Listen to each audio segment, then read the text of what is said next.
to write you this song.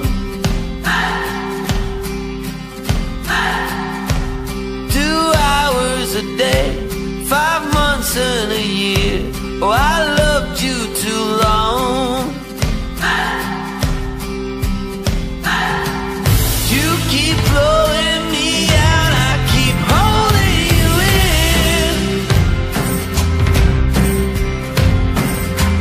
I keep asking myself, oh, why do you still hurt?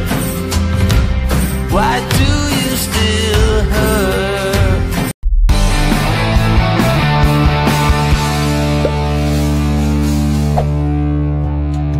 So yun mga pre, after namin maligo, nagbanlaw na kami. At ngayon, umagayak na kami para umuwi. Nakasilisid na namin mga gamit namin. At diretso biyahe na kami. Baka dumaan pa kaming Cavyang Falls. Ay ba? Baka dumaan pa kaming Cavyang mga pre. So tignan natin. So.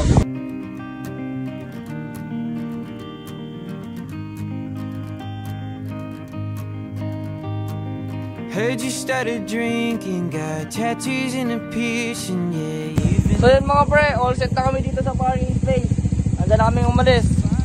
Okay, let's go! I'm at the airport, lost my luggage in Chicago, like I lost you in Utah.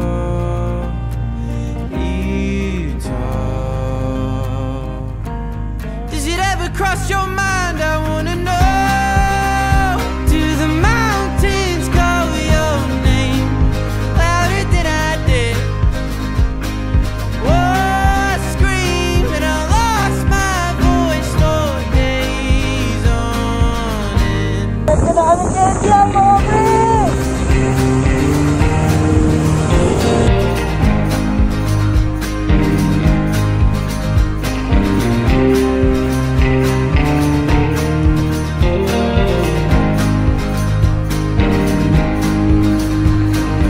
I've been getting worse, worse than you've ever seen me. I've been yelling at the traffic just to feel seen by something. The weather here's been tragic, just something to be mad at.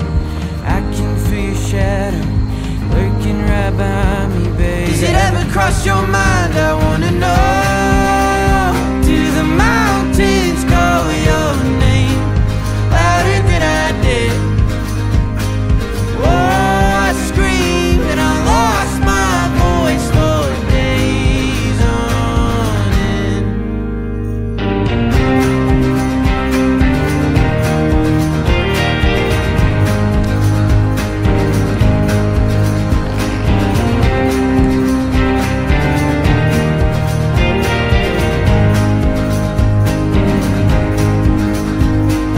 I don't wanna watch you go. I don't wanna see you leave. Maybe even split apart. Mga pre, dito pala kami sa Cavyang Tunnel. Yan mga pre. Kaya pala dinadayo itong lugar na to kasi pag naguspo sa tunnel na yan, Batangas na. So, ayun tingnan ko na meron dito. Baka mamaya mag-take lang kami ng picture tapos food trip dito. Let's go. By the mountain peaks, no one's gonna make you stay. No one else is telling you to leave. Maybe even split in two. Only by the mountain peaks. So yung mga pre, food trip muna kami dito sa Cavyang. Sir, marami po talaga nagpupunta rito kahit weekend. Kahit weekdays, gano'n. Oh, marami po talaga. Tamang buko lang siya. Nagpicture lang kami sa Cavyang Tunnel at nagpahinga saglit. So yun mga pre, tapos kami magpicture dito tsaka mag-test ride dito sa Cavyang Tunnel. Diretsuhin na kami mga pre, biyahe na. Let's go! Nagpatuloy na kami sa biyahe. Oh, I screamed and I lost my voice for days on end.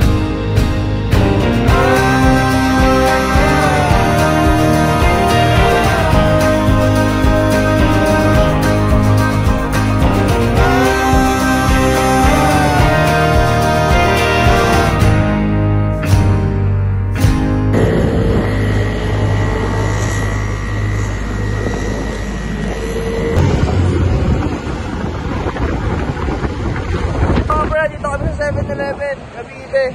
Tamang refreshment muna kami dito. Grabe, sobrang traffic na pinagdaanan namin. Ang hirap. Ay! Wala yung balikan yung ganitong daan. Sobrang init, tapos sobrang traffic. Sir, saan part na Cavite yun? Saan part yun? Saan part yung sobrang traffic? Naik, man. Ayaw ko naman balikan yung sobrang traffic na lugar rin sa Naik, Cavite. Alos. Pero ito, refreshment namin, tapos pahinga. Dahil biyahe ulit kami. Nagpatuloy na kami sa biyahe. But this time, nagkahiwa-hiwalay na naman kami.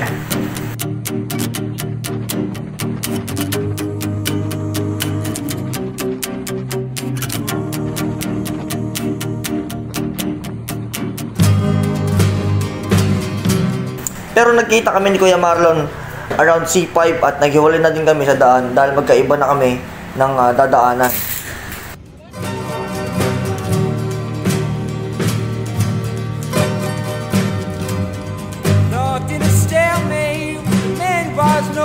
What's up mga pre? Nakauwi na kami sa aming mga kanya-kanyang mga tahanan. Nagkahiwalay kami sa mga daan pero nagkita kami ni Kuya Marlon dun sa may bandang C5. At ayun, salamat sa panonood. Let's go mga pre.